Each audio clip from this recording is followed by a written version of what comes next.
Inhlanhla thina kule generation because sihamba sikubona lokho. Kudala sibone igebengu idutshulwe emavidweni zilwa noSeps zingaphumeleli. Yabona noMatlala uyi-example enhle kulento le ukuthi ubugebengu bunzima. Kuyahluka ukuthi ibuphi ubugebengu nakhona. And ngokufunda kwami namhlanje indabeni ngizokuthiwa ubaba uMatlala uzoba i-state witness. I-state witness ke umuntu ozibona ukuthi icala lizomlahla so a decide ukuthi asebenze no government or ne court ukuthi kulandwa abanye abantu. Inhloso yalokho ukuthi kusuke kusoleke ukuthi kuno big fish la. So njengoba uMatlala nje ezothena into i-state witness, it means uzoba ifish efaka kwi-hook then kuyolanda ifish enkulu emanzini. So ukuthi ngibani le fish enkulu sizobona mase kuqhubeka isikhathi. Now uthola noMatlala in return ngokukhuluma ngokucula kanje. Uzothola isentence elight. It doesn't mean uzophunyuka but uzothola isentence elight. That means ngeke ngezwe nje kwezinye report ukuthi bebezomshaya ngo-15 years for icala elilodwa and unamacala amaningi. So if bemshaya ngo-15 years kuphinde kube amanye amacala imningi abe umnyaka leyo.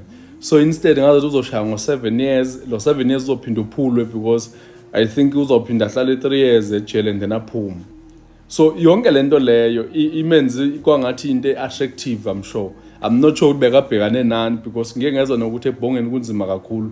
There was one interview umuntu waye-explainer lapha ephuma ebhongweni uthi isela ababemvalele kuyo iyayipendwe ngo-red. You can imagine indawo encane ohleli kuyo e-red. Awukwazi nokwenzana ubukane no-red for unyaka wonke awukhulumi namuntu.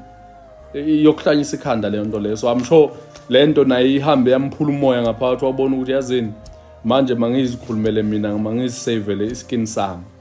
And one thing you need to realize is that ebugebengwini there's no honor. Akekho umuntu othembekile, wonke umuntu protect iskin sakhe. And right now I can tell you now, wonke umuntu njoba beya kuMadlanga Commission bephuma bengena, wonke umuntu ufuna ukuprotect iskin sakhe. Kufaka omunye umuntu ngaphansi kwebhasi kuphuma indoda. But ke manje inkinga ukuthi ufaka bani ngaphansi because abanye amadoda dangerous ngempela la ngaphandle. Uzothi uyifaka ubuhambe emhlabeni kwawena. But uKate Matlala it seems like uthatha leyo ndlela ukuthi uzofaka amanye amadoda ngaphansi. Ubafaka nje isuka phi indaba. Indaba isuka ekuthenini uMatlala necompany yakhe bawini tender I think it was iMedicare 24. Amaphoyisa at the time ayefuna icompany ezoncedisa amaphoyisa ukuthi mawalimele emsebenzini or ane stress, trauma ngenxa yento abazibonayo kube khona icompany abaya kuyo ezobanceda kube into esheshayo like sazi ukuthi le company idina namaphoyisa nje kuphela bangalokho beshaya iqueue ne-civilians kwezinye companies. So because of lento i-government yakhipha imali engango-250 million ukuthi whoever is going to win le tender kuzomele anikwe le mali ukuze aqale ukusebenza. That means kudinga nama-ambulance ngathini a-personalized for uSeps. So because of leyo nto leyo ke kusolakala ukuthi uKate Matlala wayiwina ke i-tender and okuyiwineni kwakhe le tender yo ekuyiwineni kwakhe le tender uMr Matlala kwabonakala ukuthi ngazi ukuthi kunabantu abamncedisile ukuthi ayiwine ndabantu abangaphakathi emaphoyiseni kanye futhi nabantu abakuma-politics but bale phezulu kuma-politics. So labantu baphula i-string somewhere bakwazi ukuncedisa uMatlala ukuthi awine le tender hoping mhlawumbe ukuthi kule mali bazothola ishare yabo. Yebo. So because of leyo nto leyo kwaqala kwanukwa ama-investigators asearch anotice ukuthi mbono man abantu who involved kule nto leyo seems like they have an existing relationship vele. Yabo. So njengoba uKate Matlala ezoqala engathi uyacula manje futhi uzobe sayaveza ukuthi njengoba ngathola le mali ngane kubani imali engaka or ubani wancedisa la nansi proof ubani wancedisa la nansi proof. Usually when uncediswa amaphoyisa ke you usually keep it proof so that mhlawumbe kujikela ukwazi ukuthi wena nansi proof if uyaxoxisa uzoyisa emaphoyiseni.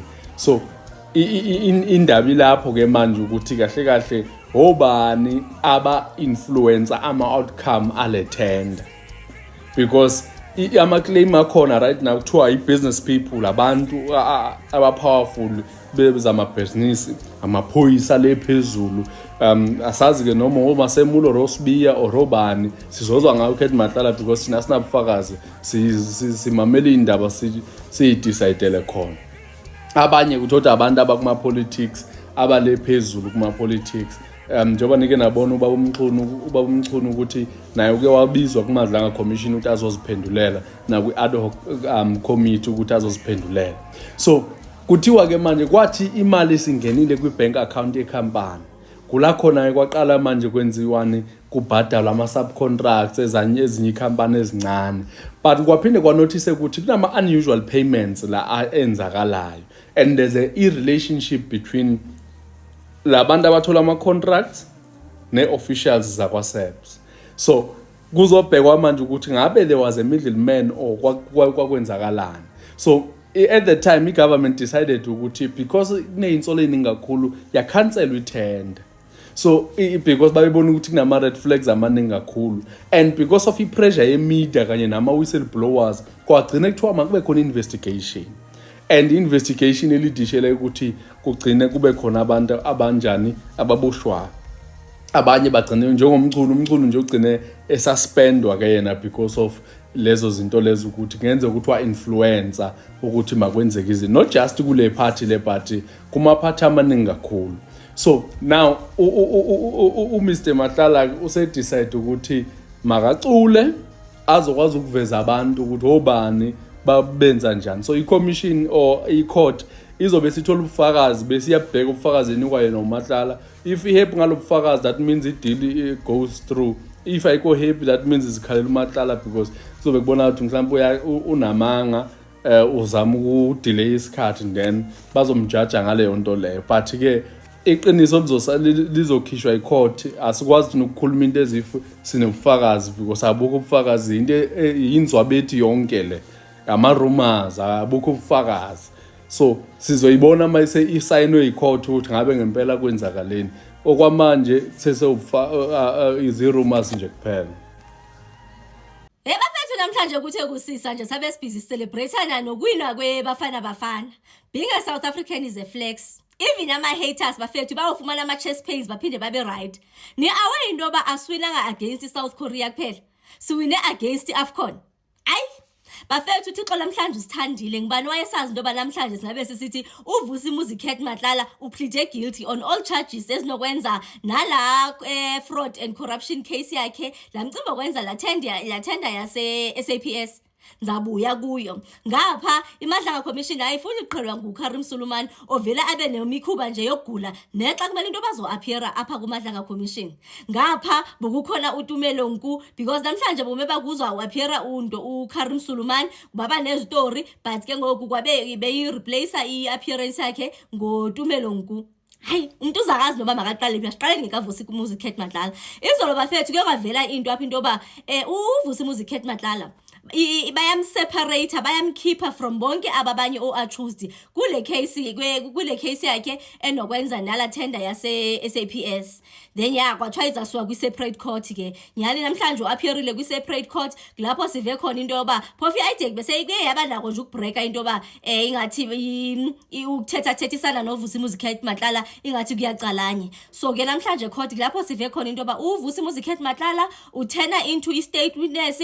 uVusimuzi Kurt Matlala uplead guilty on all charges ezinokwenza nalo noba buqhophololo bala tender yakhe ngaphezulu face about 15 years with about 7 years ingasuspendwa ibe suspended sentence. Bazasi-explainela ke osaziwayo into yoba konje xa kuthethwa ngo-8 years lona okanye kuyithini nje ithini. Ningalibalanga lokuthini ba thina zethu ijele nje zeze zingabhadlanga kubalwa ubusuku imini nobusuku so ithini nje into yakhona. More or less how much time is he facing with the possibility zoba bakaza nobuqhophololo moslemi igula ukuthi sive sokuthiwa wagula wathini and then ngaphezulu I also want somebody who's going to be able to confirm into yoba since they already has spent almost a year ejele or over a year ejele, what is that going to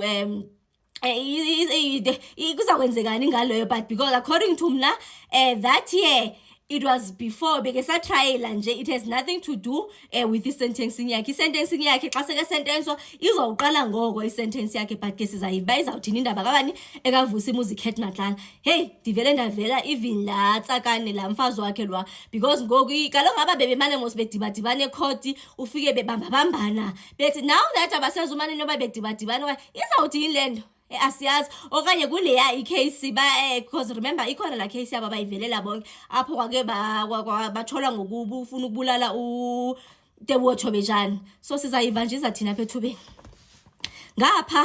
Hey bafethu, ndibuye ePitori, and ukuba sePitori udibana nje nemoto nje ezingaqondakali nje ezimnyamanyanya ubusazi ba uKate Matlala ulapha. Hey madoda, hey ayawonwabi man, ubudriver nje ecaleni kwe-Everqoni. Hey madoda, awuhalelulanga nje ukuzibhaqa nje nawe uphakathi nje kwemovie nje ubungayiplananga uzibhaqe nje nawe nje so uyipho part and parcel yecast.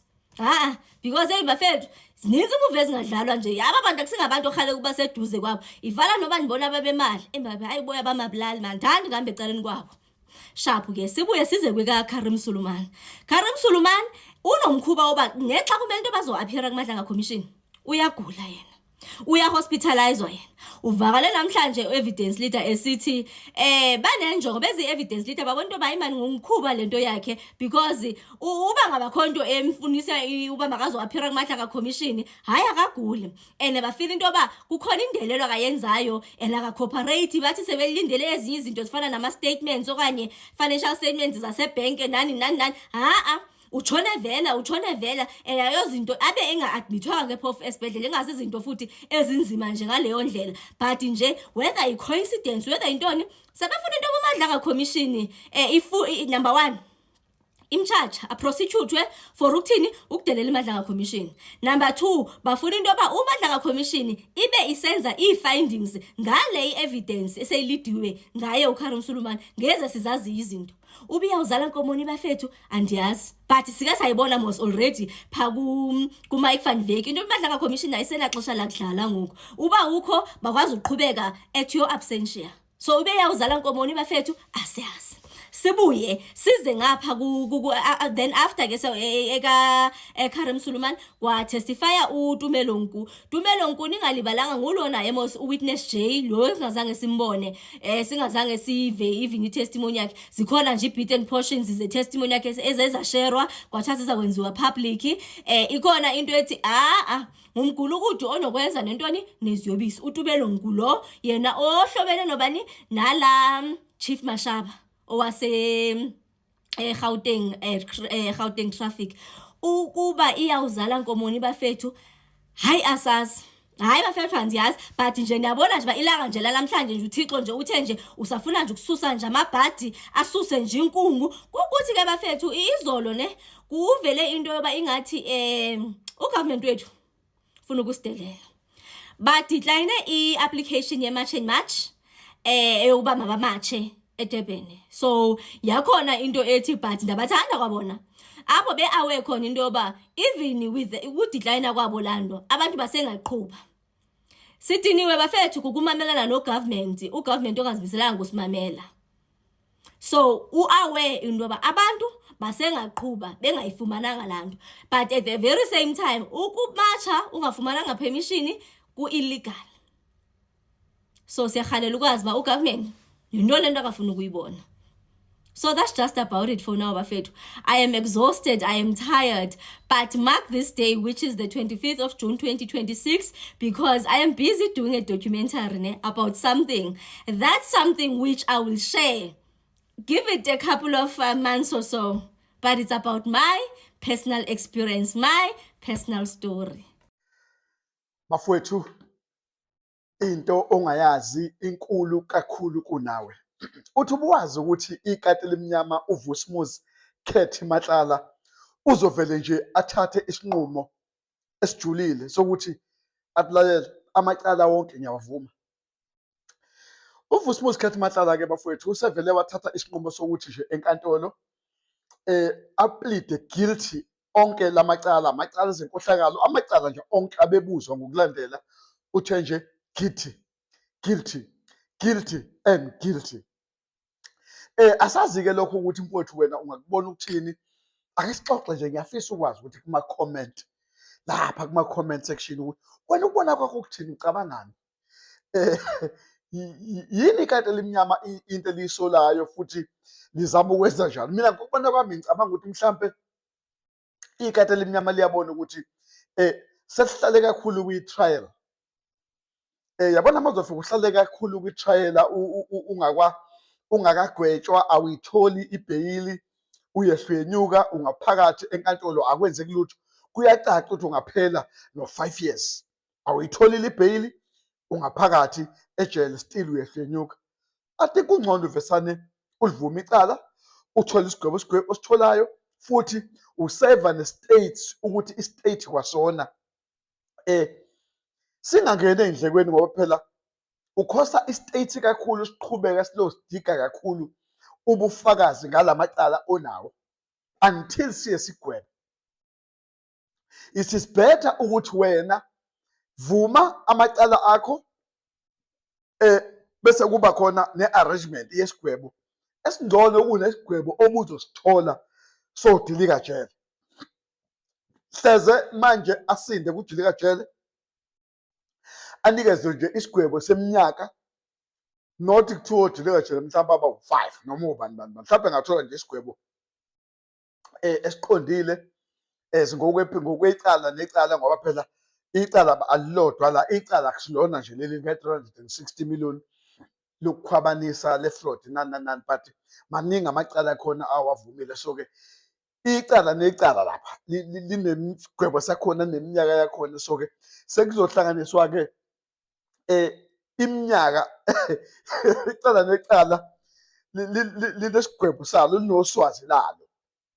Icala lokuqala manje, icala le-tender 360, uyena uzothola isigwebo salo, azothola maningi, kuzobalwa nje kubalwa kuhlangana. Okay-ke ndoda, mhlawumbe la uthola 8 years kwawu-5, makuthiwa u-6 or 8 years aba-6, gwetshwa uhlale. But kungcono ukuhlala wazi usengigwetshiwe kunokutoka ulokhe ushaya i-round wehla wenyuka ngaphakathi. Akukho isindawo futhi akwenzeli lutho lokho, kuchithela isikhathi esiningi, yabo.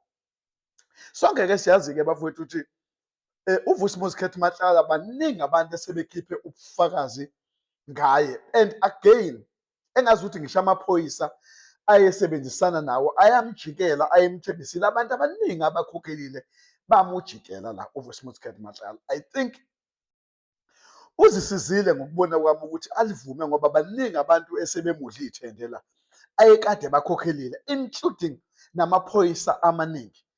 It was better ukuthi avele ayiclearishe, and ngicabanga ukuthi lokhu sengamsiza futhi ukuthi athi cha, since sengwavumile amacala ami, ngicela ukuba ufakazi we-state, because akhona amaphoyisa amaningi alokhozile anecala, anamacala la. Maningi amaphoyisa anamacala already asebekiwe amacala, kodwa abethanda ukubukeka engazi ukuthi athanda ukuthi amvalele ngaphakathi. So-ke kuzomsiza ukuthi abe i-state witness, kodwa ukuze abe i-state witness bekufuneka eqale athi cha, Nkosi enkantolo, ngiyavuma izono zami zonke, ngishaye ngoswazi ongishaya ngalo, akuthole uswazi, ebese ezothi hayi-ke sengingaba-ke i-state witness. Then bese i-state witness baningi abazoya ejele. Nikhumbule amacala njalo lawa abekuba amacala ekusebenze kuwona uGeneral Nhlanhla Mkhwanazi kanye noLokhuzaneni noGeneral Khumalo abasebenze kakhulu kuwona. Angazi ukuthi i-IDEC ingenaphi la, kodwa okunye kuyikhozi okusolakalayo ukuthi lempe khona phakathi kwe-IDEC no-SAPS yilento yokuthi wakuveza uGeneral Mkhwanazi ukuthi sebemenza i-IDEC simenza uVusimuzi Khethemahlala as if i-client labo, kanti waboshwa yi-SAPS, akaboshwanga i-IDEC. So i-IDEC sekunezinto eseziyirong, yabo, ngoba engathi ne-IDEC akhona amacala ewenzile against uKhethemahlala, khona icala eyalivula against uKhethemahlala, kodwa nje amacala amaningi amboshiwe afakwe ilokhuzane i-SAPS, not i-IDEC. I-IDEC engathi siyabhaqa. Ihambe emgwaqweni iyaphapha nje, iyabili i-IDEC. Ihambe emgwaqweni oronke engafanele ihambe kuwona. So kuzoyixabanisa-ke noGeneral Mkhwanazi-ke lokho. Futhi kuzoyixabanisa nawe uGeneral Khumalo. Uthini-ke wefethu ukubona kwakho? Ake sikhulume ngale ndaba ukuthi ikati elimnyama liyavuma nje ngempela amcala just kanjalo nje. Yini engenzeka ukuthi ibe yikhozi yokuthi livule lokhuzaneni lamacala? Yini? Hayi ngeke. Khona okushaya amanzi la. Sengizobuya-ke sengibuya se-Middle East. Sizwe kwenzakalani e-Middle East nje kulo sisifako sekhona ka-60 days ne-MOU yakhona sizwe, kodwa ake siphendulele kaVusumuzi Khetha Matlala ukuthi iyakuphi wey'ngane zakwethu. Sazi futhi ukuthi uBrown Makgotsi ubesawuhubhuza amanga, not uBrown Makgotsi, uyafana noBrown Makgotsi mani lo ubalo Mkhwanazi, uJulius Mkhwanazi. Izolo uhubhuza amanga nje, wahubhuza amanga, wayibhedela wabheda bekusewupitipiti bhoda nje bafowethu. Angazi yini engayikhuluma nalowa muntu ngoba ubefuna ukuthi kuMadlanga bamphindela again, baphindele yena again izinto ayibuzwa ayiphendula. Hayi no. Thank you. Why Vusumuzi Khetha Matlala turned into a state witness? What does he win in this situation? And what does the state win in this situation? In this video, we will be unpacking that and more. Now, the deal between the state and Vusi Khetha Matlala is a plea and sentence agreement in the SAPS health tender corruption matter. Now, in the latest reporting, Matlala pleaded guilty to 7 counts tied in the case. Now, he agreed to become a state witness and committed to cooperate fully by giving evidence about other people involved. In return, the state asked the court to accept a sentence of 15 years imprisonment with 7 years suspended, to run the sentences concurrently and to depart from the usual minimum sentence rules. Now, the case was also separated from his co-accused so it can proceed on its own, meaning the state wants Matlala's evidence against bigger players more than it wants a long messy trial only against him. Now, News 24's reporting says his testimony is expected to target high-ranking cops and figures of political influence, and the state says his statement already names several high-profile people. So this is not a free pass, and it's not even a clean wipe of all exposure. Now, the court still has to decide whether the sentence agreement is fair, and reporting on 25th of June says the decision was postponed to the 1st of July 2026, with Matlala not yet finally convicted on the agreement. And these are the top political and police names that keep coming up around Matlala. First on the list, I have Usenzo Mchunu, who has repeatedly denied the allegations against him, and the reporting says he denied any links to Matlala. And second on my list, I have Ubheki Cele. Now, Ubheki Cele is a former police minister who was drawn into the story through testimony and reports about repeated meetings and alleged messages. Now, Cele has also denied ties around Brown Makgotsi. Then there is also Ufani Masemola on my list, who was the National Police Commissioner. He faces charges tied to the tender, and it had been reported that he was suspended over irregularities linked to the contract. And then there's also Shadrack Sibiya, who is the suspended Deputy National Commissioner. Now, testimony has placed him in the firing line, including an allegation that information about him was part of a proposed quid pro quo involving Matlala. And also on my list, I have Uleseja Sinona, who is the KZN Hawks head. He was referred for investigation over his close relationship with Matlala and admitted to keeping social contact with him. And then, of course, there's Rachel Macheng and Ufani Nkosi, who are also part of the wider police web being examined in the Madlanga material and commission referrals. And then there's the likes of Suleiman Karim. Now, Karim, according to me and according to evidence in the Madlanga Commission, he is the one that linked payments that were made by Vusi Khetha Matlala to him that were going to Uhungwani.